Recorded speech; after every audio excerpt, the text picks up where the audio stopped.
Greetings, everyone. Thank you for joining us for another episode of the Memories of Plymouth. This is our 5th year of doing this, a 5th year. So April 2021, just let's think about the year that we've had, a year of reflection. And I think that's one of the reasons why the Plymouth Historical Society started this program 5 years ago, is the stories, the collections, the memories that people have. We want to capture them. We're not sure who's going to be watching this 10 or 20 or 30 years from now, but we know it's the right thing. When you talk about community, what is a community? This is one way to share our memories of how important Plymouth and the surrounding towns have been to who we are today. So our special guest that we have, some of you may know this person. You may have seen him walk the street once or twice. You may know who he is by occupation. We want to know a little bit more about him. So please let me introduce, if I can. This is Ross Deachman. Good morning. That was short and sweet. Let's see if the rest of it goes like this too. So we have a series of questions that we would like to ask of you, Ross. First one's truly, if someone didn't know you, let's have some identifying questions. Where you're born, mom and dad, your siblings, that kind of thing. Then we'll get into the second part of it, different topics of the area that we might ask you to say a little bit about. All right. Are you ready? I'm ready. You're going to gamble? Yeah. All right. If you would please, for the audience that we have joining us today, what is your full name? Ross Varick Deachman. Varick is a little unusual, is it not? It is. Can you share anything about it? I don't know much about it. I did have an uncle who was named Varick, but my mother insisted I was not named for him. I know there was a famous Varick at the time of George Washington, because there's a Varick Square in the middle of New York City. But other than that, I have no knowledge of him. Would you mind sharing your birth date with the audience? 3/13/1942. Oh, so one just passed for you. Yes. Interesting. You have siblings. I do. Let's share who they are. All right. Well, my oldest sibling was William J. Deachman III, named for our father and our grandfather before him. He was born in 1923 and died in the early, mid to late 80s. I have Sister Virginia Deachman Dearborn, who taught school in Campton for many years. Also taught over in Holderness and in Plymouth. She's still alive at 96 years old. And her husband has passed away. She lives in Plymouth. And I had a sister, Priscilla Deachman Guinan Brox. And she died, I think, in the 80s. My memory on that is a little shaky. And she had 3 children, all 3 of whom are now living in Plymouth. Her daughters, Sandy and Patricia, just moved back to Plymouth within the last 6 months. They have been living in Laconia. And her son, Michael Guinan, has remained in Plymouth basically his entire life, and is now retired from the bank. What bank was Mike associated He's with the Community Guarantee Savings Bank. Good enough. Thank you. Thank you. Talk a little bit about Mom and Dad. Well, let's see. My mother was Harriet Annie Griffin. She was born in Plymouth in 1900. She attended Woodstock schools, Plymouth schools, attended Plymouth High School the second 2 years of her high school career, and then the family moved to Laconia, and she actually graduated from Laconia High School in 1916. She was 15 years old when she graduated from high school, because she started school when she was 3 years old up in Woodstock, and made it through, apparently. My dad was born in Canada in 1896. Then the family moved to Upper New York State until he was about 14 years old, and then they moved over to Lincoln, New Hampshire in 1910, and he went into the service for the First World War in 1916, 17, and got out in 1919. He came back. He worked at Lincoln Mills, and he was station master at the Woodstock Railroad Station for a number of years, and then went to work for Air Insurance Agency until they had some struggles in the 30s, as many companies did, and he went into the logging business and worked for Draper Corporation at the end. Re-enlisted in the service in 1944-ish when I was 2 years old, not quite 2 years old, and he died in Hawaii in 1946, 45, 46, and is buried in Arlington National Cemetery. I was sharing that little story with people, and they said, what? He actually was in World War I and World War II. How can that be? So they start thinking about numbers in their head, and I said, it is really true. And if not, you go back to Ross. Yeah, he lied to get in both wars. He lied about his age as being a little older to get into World War I, and then as a little younger in order to get World War II. This is a picture of him with three of his buddies. Okay. It'll be a hard one, so maybe. Okay. Yeah, we'll try. Oh, he's on me. So for World War I. They all agreed, the three of them, they were from the Plymouth area, and they all agreed to name their first daughter Virginia, which two of them were able to do, and the third one named had his sister named Virginia. And anyway, and then this is Dad for the Second World War with my brother, who was also serving in the Second World War. He was stationed up in Alaska, and they met in California when Bill got sick and was in a hospital, and Dad was on his way to Hawaii, and he stopped in, and we got this photo, which thank God we did, because of course this is the last time they saw each other. Wow, that sends chills. Yeah, they knew what was going to happen. I do have this picture of he and I together while he was home on leave just before he went to Hawaii. How old are you, sir? I'm about a year and a half, maybe 2 at the most. This is taken in Plymouth. Thank you, thank you. Mom, you were talking about Mom and jobs when we had chatted before. Mom had several jobs. She did. She worked for a number of stores in the area, Brown's Drug Store, Harrower's clothing store, and then she went to work for the doctors at the medical center, which is where 174 Main Street is now, and she was working there when I was born. Dr. DeWitt, Dr. Middleton, Dr. I can't come up with any more. Anyway, and then she left there after Dad died. That stays in my head because I thought it was so wonderful to have a doctor's office on the main street at that time. Yeah, yeah. And I think you're right. There were 3 doctors. Yep. Okay, thank you for that. Are you married? Yes, I am. Got married in 1964 after I graduated from college, and got married in Winchester, Massachusetts, where my wife was from, and married Nancy Stone, and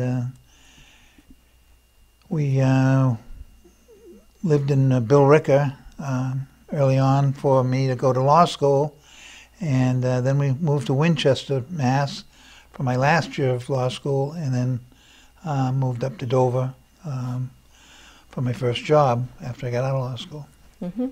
And she was a school teacher, taught mainly early elementary, kindergarten through 3rd grade, 4th grade. All right, thank you. Let's see, I'm going back to my notes just for a bit. When did you come to Plymouth? We came in 1970. I worked at a law office in Dover, Burns, Bryant, Hinchy, and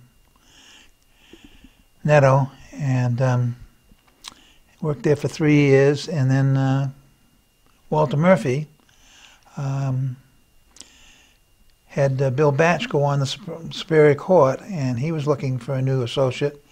And my sister happened to be working for him at the time, and I don't even know if I knew him before then. But anyway, we got together one snowy night down at the Weeks Dairy Bar in Laconia. He interviewed me and offered me a job, and so I came up in, I think it was February of 1970, somewhere in then. Oh, thank you for doing that. You have children? We do. We have had 3. We lost a son in August of 1969, and we had a daughter that we adopted in June of 1970, and then we had a son born the following February, and then we moved up to back up to Plymouth shortly after that. Amy lives in the area, and my son lives in Bedford, New Hampshire, and has just come back to take care of my law practice, since I'm getting to the point where people are going, "You're still practicing law?" Yeah, still after 50-something years. I should give my condolences. You lost your partner in the last several weeks. Am I correct? Yeah. Yes. Tom has been with me since, well, for over 30 years, 33 or 4 years. Great guy. I was teaching school for Plymouth State at the time, at night in their graduate program, and he and his cousin and brother, I think, were all taking courses, and they were taking my course. And so after reading Tom's written material that he submitted for me, I said to him, "Have you ever considered law school?" And he said, "Well, no, not really." And so he did, and he applied and went to what's now UNH Law, was then Franklin Pierce, and it's worked for me ever since. And we were just starting to think about winding down the practice. I'm getting to be close to 80, and he was getting close to 70. So we said maybe it's time, but we're going to do 1 more year. And then Tom got sick, and very suddenly was very sick, and passed away in March of this year. Wow. Great guy. Great guy. Wow. Wow. You've gone to school in the Plymouth area for quite some time, so if you don't mind, we'll take you back to the elementary years. What memories do you have of elementary school? Maybe even some of the teachers that you had? Yeah. Well, first of all, of course, the elementary school was being run by the college. The town contracted with the college, and they ran the whole school. They hired the teachers, they had the buildings. Although the town may have built one of the buildings, but we were also using some of the college buildings. I went to Mary Lyon for kindergarten. We had shop in the clock tower. Rounds Hall.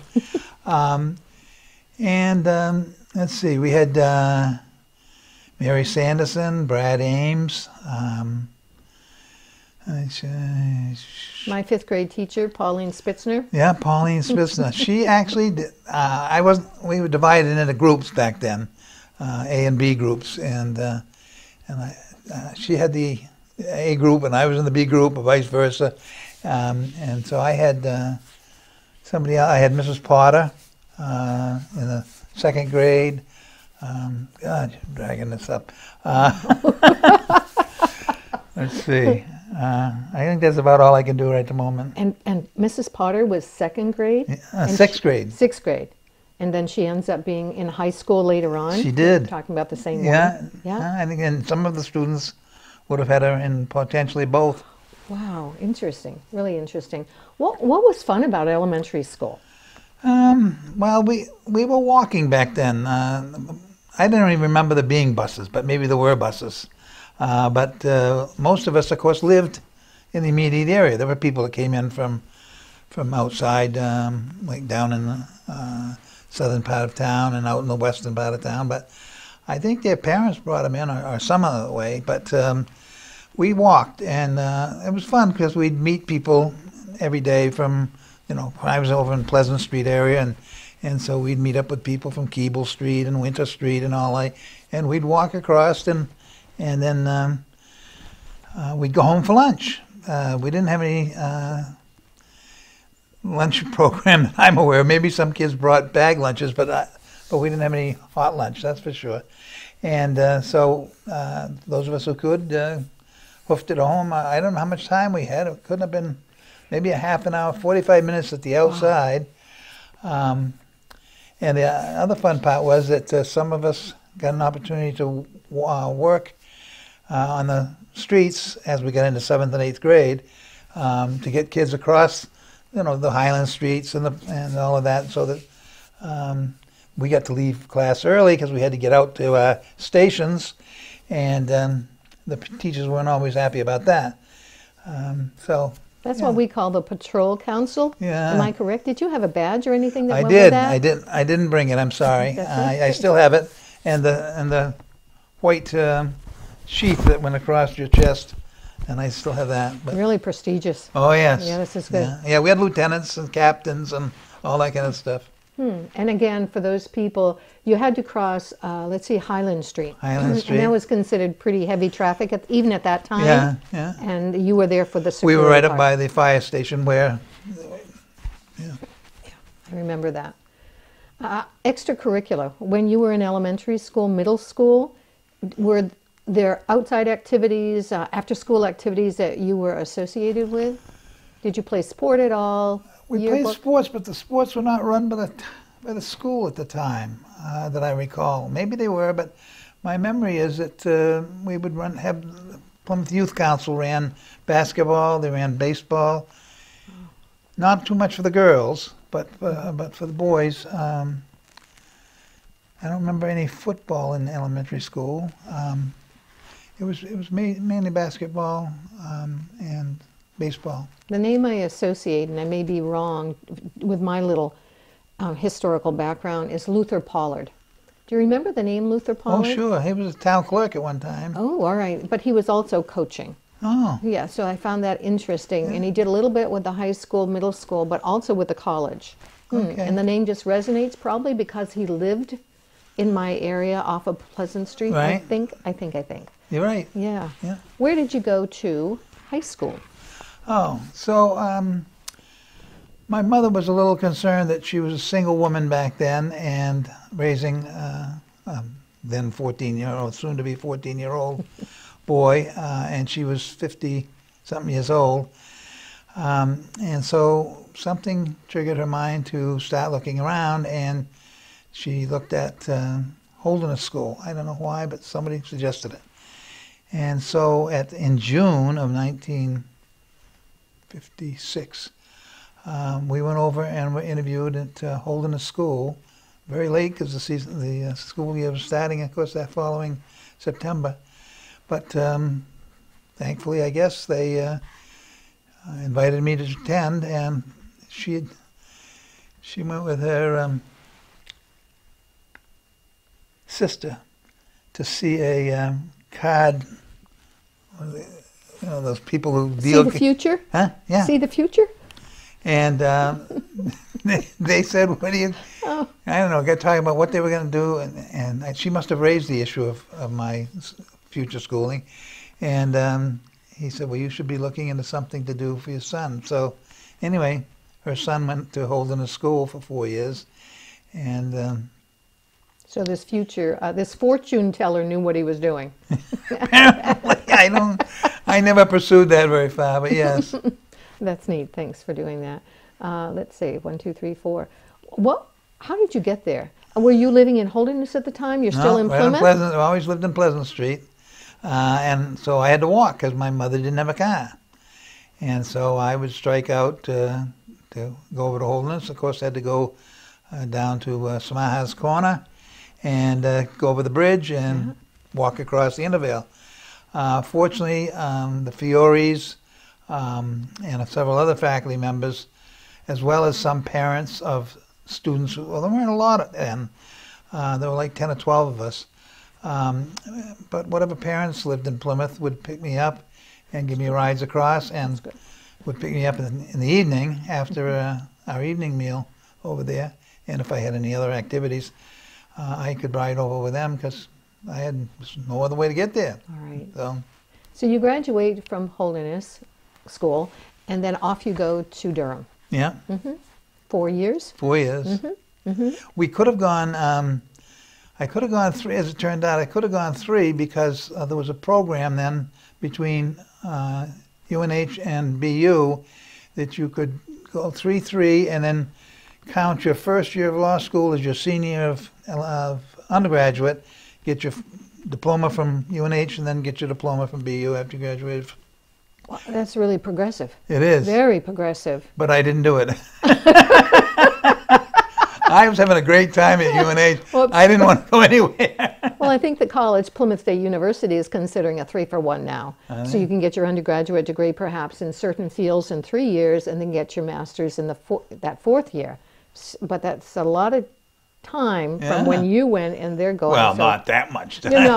No, forget that one. We'll go on. Okay. All right. So you're here and you are a lawyer in town. How many decades? Well, let's see. I arrived here in 1970, so 6 decades. Parts of 5 or 6 decades, yeah. And specialize in what? I mainly do what would be considered an office practice, but I do a lot of real estate, probate, that kind of work. And I don't do as much in courtroom because the people I work for, they did that, so they wanted somebody that did the other stuff. Nice. Prior to this, I'm thinking of you as a youth. You had jobs? Yes. What kind of jobs brought in the monies as a kid? Well, let's see. I started out working for the college when I was like 14-ish.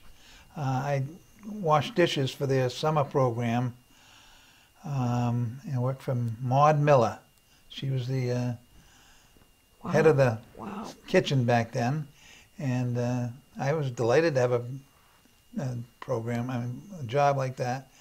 And then, of course, I did lawns and mowed lawns and that kind of thing. But that was and then I worked later for the town, painting fire hydrants, weed whacking around fire hydrants for John Wood, the infamous John Wood. And yeah, that was the kind of, I did that for a couple of summers, I think. Then I worked over at Pasquaney Inn much later. So a little variety. Nice, yeah. nice. I'm closing down on the person, if I can, and talk a little bit more about Plymouth. So I have a group of topics, and maybe you want to respond in one word or a little bit more. Okay. We'll see what happens. What was your reflection? What are your memories of living in this town as a child? What comes to mind? Well, the church played a big role. I happened to go to the Congregational Church before it burned. But the Methodist Church was very active. The Catholic Church was very active, Episcopal. And they all played a big role because most of the kids went to one church or the other. We didn't have a Jewish synagogue or something like that. They went down to Laconia, I think.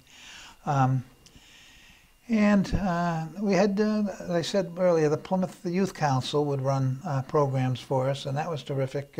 Bernie Smith was very active in that endeavor, and he not only ran the summer programs, but took us to ball games, and we went to see the Celtics.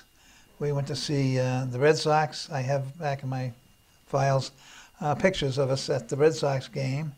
I have pictures of us playing at the Celtics game. Wait a minute, excuse me, playing? Yeah, because we played in between halftime of the Celtics game. The children went down Yeah. in the area? Well, we were already down on the floor, and we'd go out and.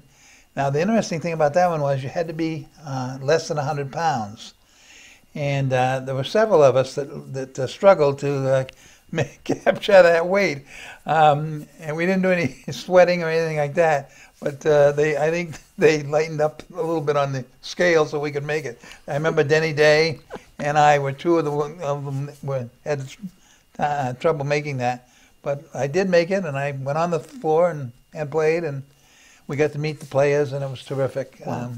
I just think of that long ago, and for some of these kids, it must have been their first experience going to some of these professional ball games. Oh, yeah. Okay. Absolutely. Wow. Wow, how exciting. And going to Boston. I mean, no one went to Boston back then that I know of. That's really neat. Yeah. That's really neat. Yeah. It is. You lived on Pleasant Street. You just mentioned it. Yeah. What kind of a community was it, streetwise? Oh, it was great. It was one of the oldest neighborhoods in the town. A lot of people with kids my age there. The Carpenters, the Tobys, the Driscolls all grew up in that area. The Lewisons. But anyway, yeah, it was a great neighborhood. The Ayers were across the street, and the Bolios were across the street. I mean, it was really a great little neighborhood. And as you said before, it was easy to walk to school. Yeah, right across to Highland, across Highland, and then you were at the school. So yeah. It was neat. That's neat. That's neat. If I said weather to you, W-E-A-T-H-E-R, what comes to your mind? Well, of course, we'd have some occasionally a hurricane. I'm more conscious of it as I got a little older because, I don't know, I just didn't pay attention, or we didn't have any, I don't remember. Of course, I don't remember the 38 hurricane or any of that, but we had some storms. We had some major snowstorms. I mean, we really got, and we used to be able to sled, or whatever the proper term is, on Pleasant Street, and we could start up almost to Broadway and go all the way down to Russell Street. Mm-hmm. And if we didn't crash, we made it all the way down. And I think they didn't scrape the roads so leave us a little snow. Merrill, not Merrill. There was a place on the other side of Highland that they also did, right across from the college, right across from the hospital. What's the name of that street that goes down? Isn't that terrible? Anyway, yeah, and so we could do that all over town, and town fathers or the town workers would help us for a part of the day so that we get some sledding in. Did the weather, the amount of snow that we're talking about, did that ever force the schools to cancel? I never remember them canceling. Maybe they did, but not now. If you could make it, you made it. If you couldn't make it, you didn't make it. Mm-hmm, mm-hmm. Fires. If I said fire to you, what comes to mind?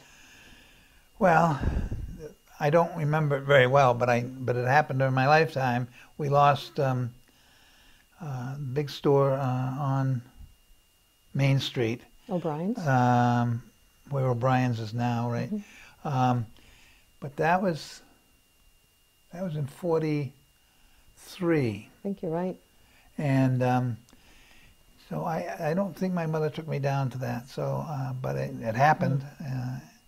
And of course, we've had a number of other fires along, not necessarily during my real young life, but the Congregational Church and other places like that. I remember Bill Batchelder saying, my uncle as well, sitting and watching the Methodist Church burn, and they were separated. But they said something very similar, the smell. The smell of the burn. And you had O'Brien's block, of course, and the apartments that were up above. But that stayed with them for decades and decades. Wow. Yeah, that was a tough one, how it started. Let's see. I'm going to ask, and it's a yes, no, maybe. Canteen. Did you have canteen when you went to school? Yes. I'm doing a research little study. when it started, by whom it's, and if anybody out there can help me more. I know early 50s, it was a yes then because I've looked up through a lot of yearbooks, but I always wanted to thank the people. It was a place for us to come. What was Canteen like during your time? It was usually, I think maybe Friday, but Friday or Saturday night dance was the big part of it. And then, of course, they ran some of the sports programs. My memory of it is Bob Dearborn, my mother. The Congregational Church had something to do with it. And it was obviously an attempt to provide some activity for the youth of the Plymouth area and maybe keep them from getting into any jams. But yeah, they ran it and ran it well for many years. And then I think they formalized it late 50s, maybe earlier 50s, but anyway. A piece of my history said it was at the Memorial Building, and they could play upstairs, they could play pool, and they could dance down below. I don't remember the pool, but the dancing? Certainly. I used to run record players at the dances and downstairs in the Memorial Building. Oh, that's interesting. Thank you for that. But again, I'd love to hear more. Eventually moved over at the bottom of Spear during my era. But you are right. It was a place for us to go on the weekends. Parents ran it, got involved, thank them for doing something like that. I was totally impressed when I go backwards in time. Yeah, it's good. Plymouth Fair. Oh, well, the date of it moved around a lot. It was in the summertime, then it was in the fall, then it was, and I don't know what was moving that, but it was a state fair, and it was a heavily 4-H, and run by an organization that was, existed for that sole purpose. And they had some designations being a state fair, so that helped a lot. It had some honky portions of it, little gambling, that kind of thing. But that's honky? Honky. Okay, I need clarification, thanks. But it was a very nice fair, and the kids all came out, and thousands every year in attendance. Obviously affected by the weather, but it was a very nice thing to have, and we all look forward to it every year. And we miss it today. And we miss it today. We do. Was there something that was really fun for you that you looked forward to? I used to work the Midway. One of the penny pitch things or something like that. My mother was working at the grandstand, selling tickets to the grandstand for all of the shows that were going on. So she'd do that every night for 4 nights. Made enough money to pay her taxes. That was what she always told me. $40 or $50 for the 4 nights, I guess. So she didn't mind my being up there because I was where she was. So I would get a job with one of the Connies that was going around, and would work there. And they wanted me to go for the fair circuit for the rest of the year. And Mother said, "No, that's all right. He'll stay in Plymouth." But yeah, it was a nice thing, and we never had any trouble that I was aware of. Maybe the sheriff knows of some, or did know of some problems. None that I know of. Family gatherings during the decades. Have you had any special family? Well, did you have family gatherings? Yeah, we weren't associated with my dad's side of the family as much for several reasons. A, he wasn't around, and B, they had sort of scattered. And of course, we didn't have any car to get there until my sister Priscilla finally had a car. My mother's side of the family, yes, my aunt Melissa Minnan lived over right next to the school, and she would host it. My grandmother on that side lived into the 50s, so we would have gatherings usually around Thanksgiving, but then of course I was out of whack because I was late in life. my mother was 42 when I was born. My dad was 46 when I was born. So the people, all my cousins, would have been older.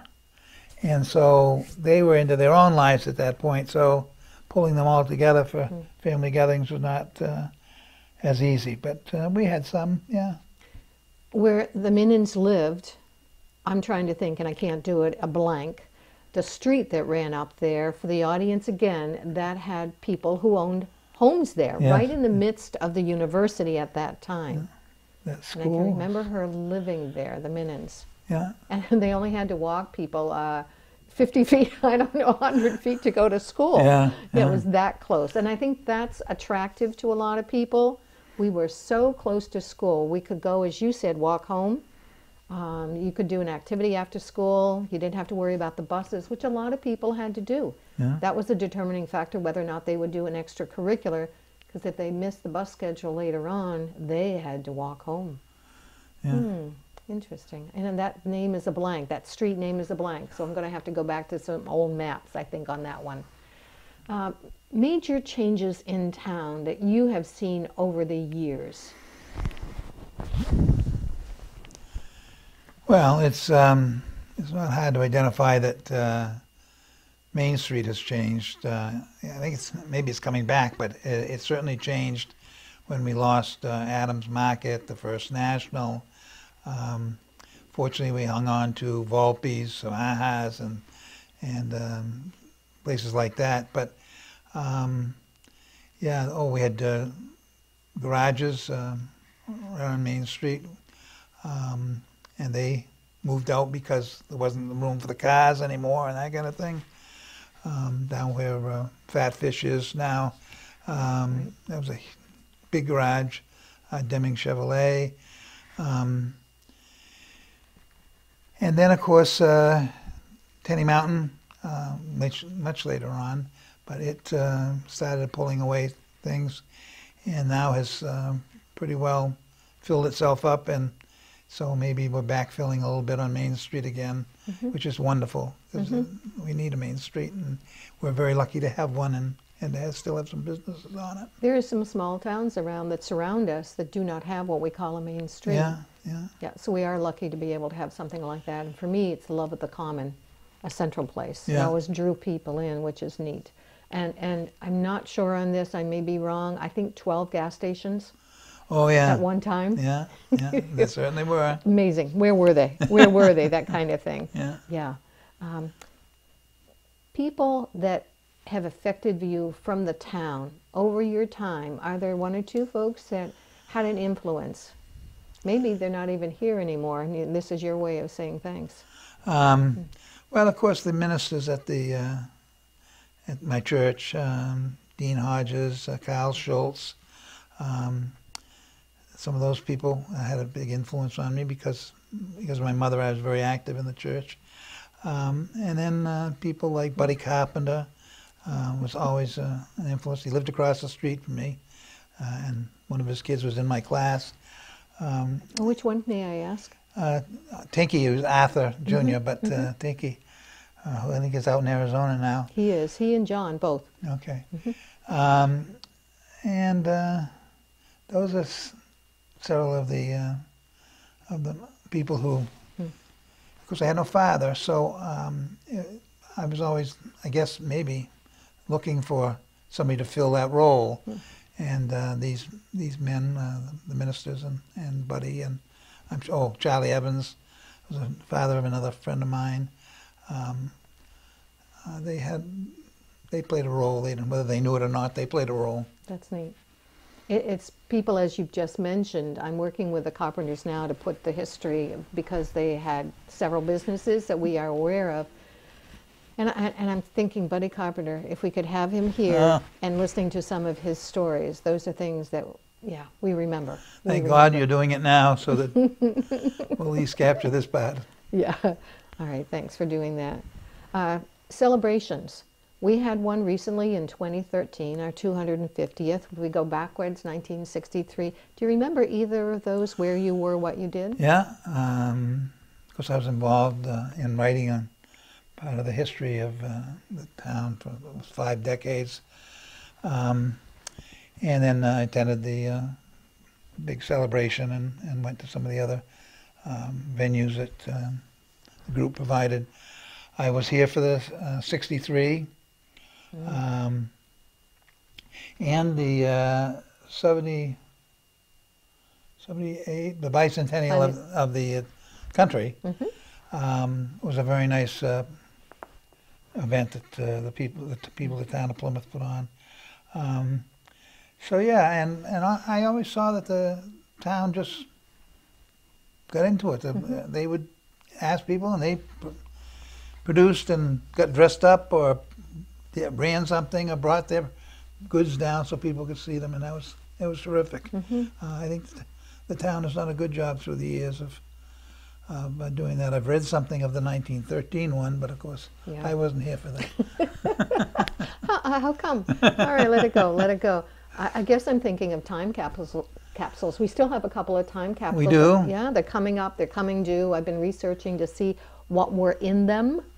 This last one was easy to get the list out, but if you go backwards a little bit, and I'm trying to remember the kids.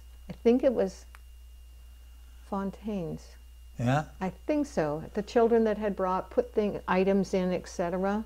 So it might be interesting to see what happens in the next few years when they're opened. Yeah. Okay. I hope I'm around for it. When you think of Plymouth, your history, walking the town, visiting, when you're in high school, when you're in middle school, were there places that you'd like to go to on the main street, probably to get some food? A restaurant, perhaps? Well, for my generation, it was Southstys.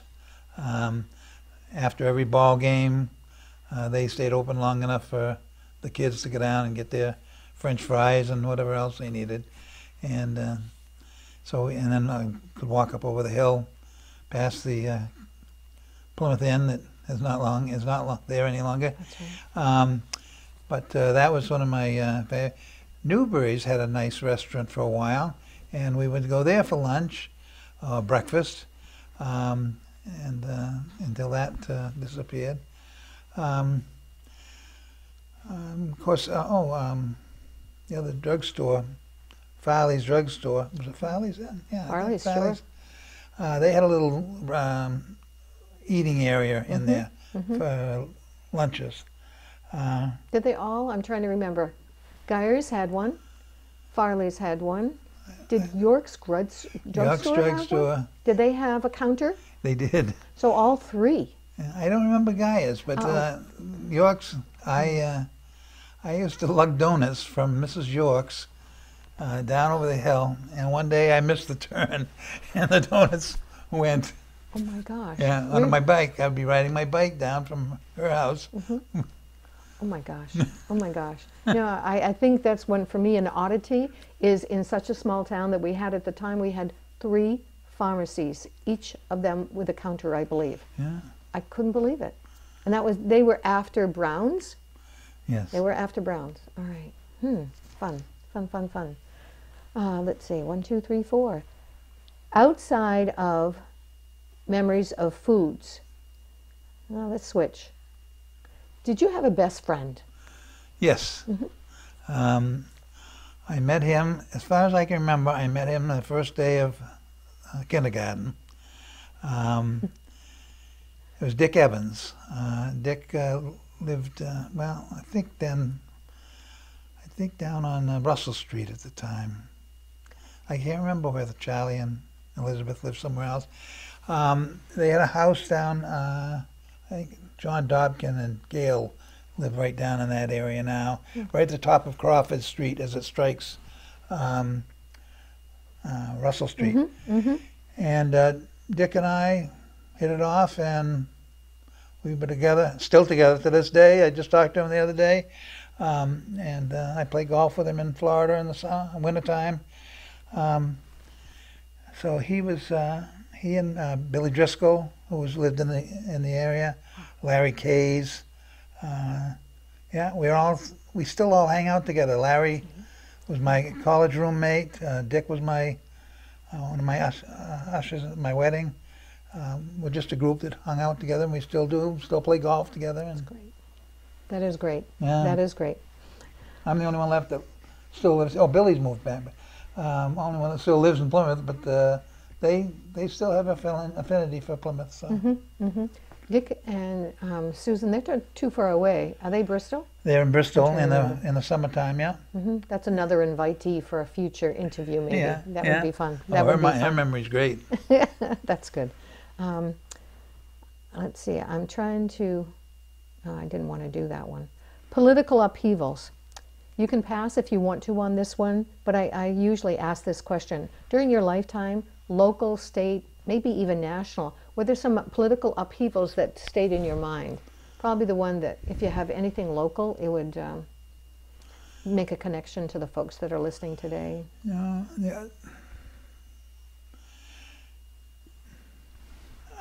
Locally, it was, I thought, my memory is it's pretty stable. My Good. overriding memory is of Bob Haskell and Wes Powell. And Haskell was a very good friend of Wes Powell and very active in his, and he was always working from whatever store he was running at the time, passing out bumper strips and pins and all that stuff. And the politics was more stable back then. Of course, the Republicans ran the place and ran the state for a good part of my life. But that's all my basic memory of it. Yeah. You've been involved. This is a new one that we put down here. You've been involved with the community for decades. You've served on so many organizations. Could you list a few of them that you have enjoyed? Well, we're going to miss a few, I'm sure. But which ones did you enjoy working on? Which ones did you work on? In what positions, perhaps? Well, I was moderator of the town of Holderness for almost 30 years. And I enjoyed doing that, running the elections and running the town meetings, everything. My favorite one is high school. I was on the school board there for 30 years and loved working with Mark Halloran and Bruce Parsons and the teachers and my fellow school board members. We had a great group, good stability on the board, and other than that, I've been involved with planning board in Plymouth. I've worked on Habitat for Humanity, worked with Trinity Churchyard Cemetery. Let's see. I think I can go back even further because I saw your name the other day. You must have been the president of the Historical Society at one time. Oh yeah, we formed the Historical Society in 70-something. 73 with Rachel Keniston and some of those folks. And I just enjoy working with groups who are wanting to preserve some of the things that I think are worth preserving, and work with running the schools, which I think is so important. Yeah, I do too. And so yeah. Thank you for your service. Yeah. A lot of years, a lot of organizations that probably say that to you too, but again, it's well as the Bar Association, I was involved with the Bar Association. I was state president of the School Boards Association. So, and I told you the list goes on and on and on. We remember these things. Over the years, we have had industries come and go, companies come and go. Yeah. Can you remember any of them? It's fine to pass, but well, I didn't know the Draper and Maynard Company. Of course, they went out of business before I was born. But the memory of them has certainly lingered in the community, and a lot of people when I was growing up talked about it because it was such an important part of the town's history. Rochester Shoe Tree came in to take over that, not only that building, but also that role of providing some employment for the people in the area, because Draper Maynard employed a lot of people that went out in the 30s, and we were very happy to get them back. I think probably by the late late 40s, right after the war, maybe. Rochester Shoe Tree came along. Other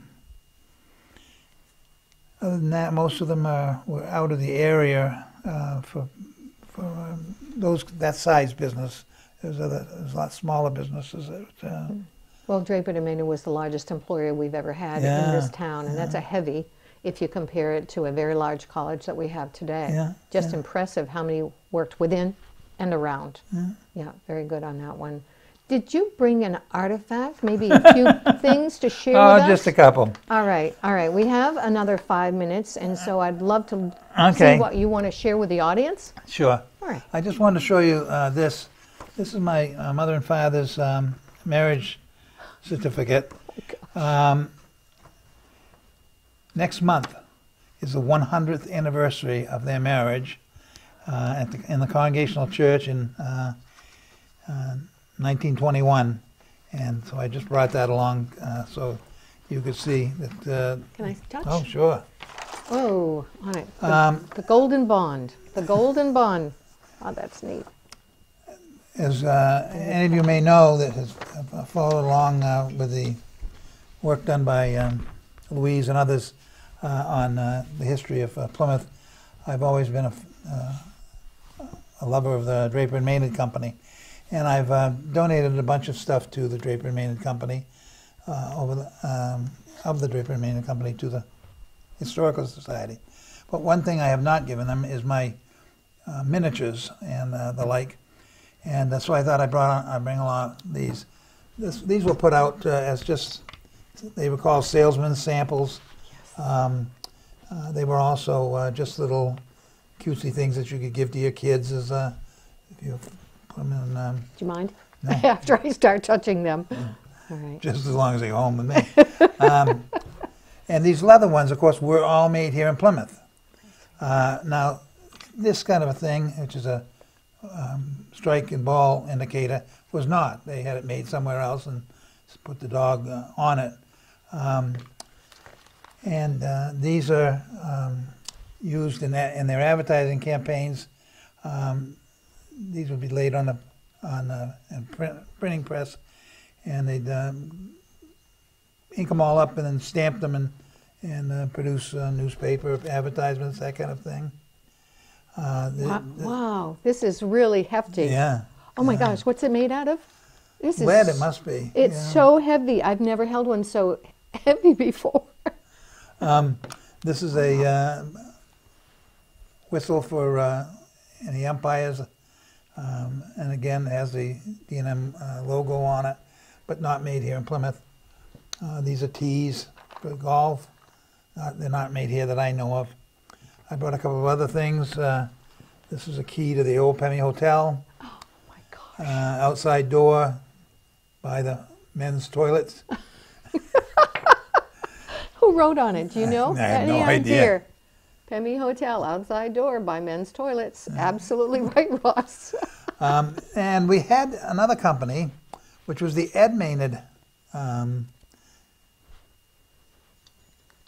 Sporting Goods Company. And he started in the 1930s, in my best memory. 32, 33. And he was having some difficulty with some of the other stockholders in the Draper and Maynard Company. And so I have some of his gloves and some of his catalogs and that kind of stuff. I also have a nice bow and arrow, which you don't see much of. It's the only one I've ever seen.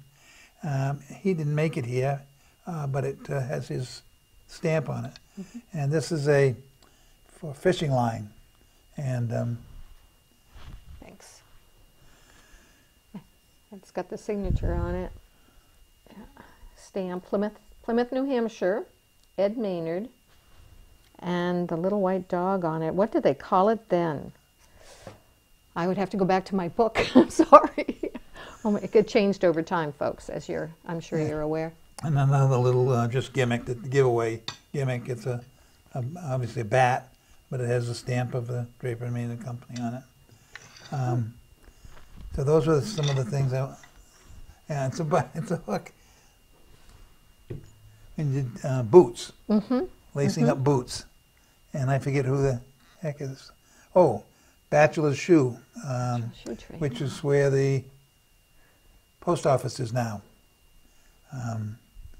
You had the Russell store, and then you had Batchelder's there. Yeah. Moses Batchelder. Yeah.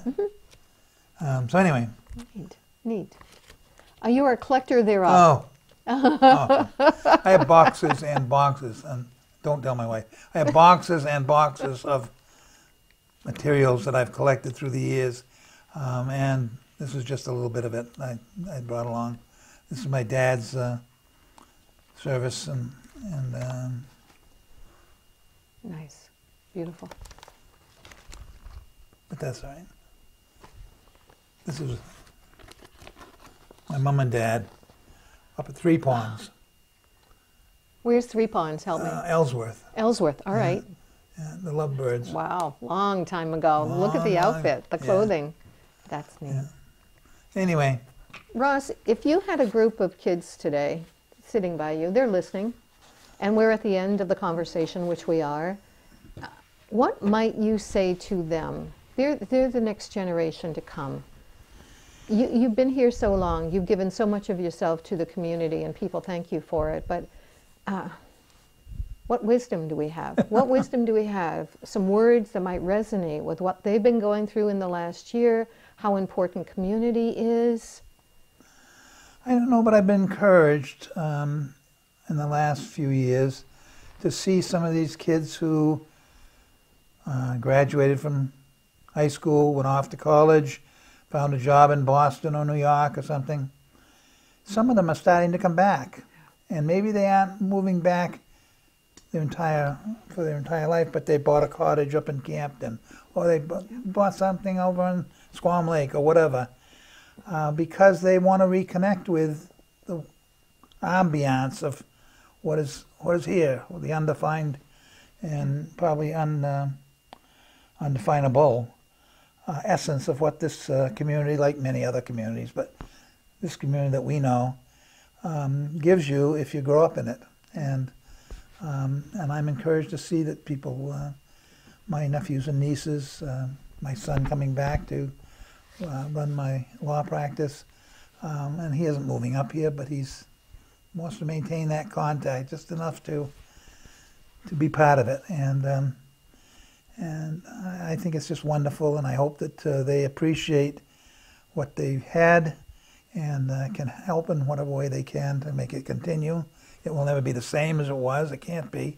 But if you can hold on to some of the essence of what makes it a special place, it would be nice for you. It would be nice for your kids, even if they only come to visit a couple of times a year to see it and try and feel it. That's To feel it. I like that. I like that. Well said. Beautifully said. I think there are many people in our situation. I've come back, and we were very fortunate to come back. It's the memories that we have here. They will continue to resonate. Our time is done. I think it went by too fast. It went by too fast. I think of the importance of what we're doing, and it can be done in so many ways. I think my pitch over the last 4 years has been pictures, because we're saving everything onto our smartphone. I used to say camera, now it's a smartphone, but are we printing them off? And one time, I'm being a little sarcastic now, one time I'm visiting Ross at the office, and I look up and I'm pretty mystified by a picture, and I said, "Have you written on the back of it?" Well, guess what? Ross Deachman, yes, he had. It's writing on the backs of them that tells the event and the people that it's important. I would say to you folks this year, maybe my comment at the end will be making the connections we have made because of COVID-19, the reflections that are so important to us, the way things were. What is the medium that you're going to choose to capture your memories? And someday I'll share with you, I have a memory, I've been doing something for 40 years. 40 years. My kids do not know. They're saved in a different medium that we're talking about now.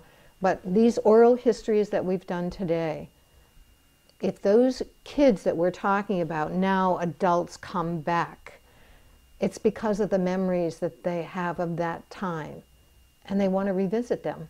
And that's another opportunity for you as parents or grandparents to share those stories in a way that's comfortable for you. You can write them down. You can do what we're doing right now. I make the comment over and over again this past year. I cannot remember the voice of my parents. And I wish we had them on tape to listen to them yell at us, tell us what not to do, that kind of thing. So thank you, Ross, for visiting for an hour. Thank you for having me, and thank you for doing this project. This is fun. This is absolutely fun. So we'll see you in another month, we hope, with another person. If you know of people who are in their 80s and 90s and 100s, and you think they'd enjoy this opportunity that we just had today, all we do is we sit down and we chat. Please visit us. Thanking Pemmy Baker TV if we can. If you want to find us later, what is the 1302 Pemmy Baker TV? We're on our historical Facebook page. Anything like that goes up to YouTube, and you can find it by just putting in Memories of Plymouth and the name of the person, Ross Deachman. Thank you, everyone, for joining us today.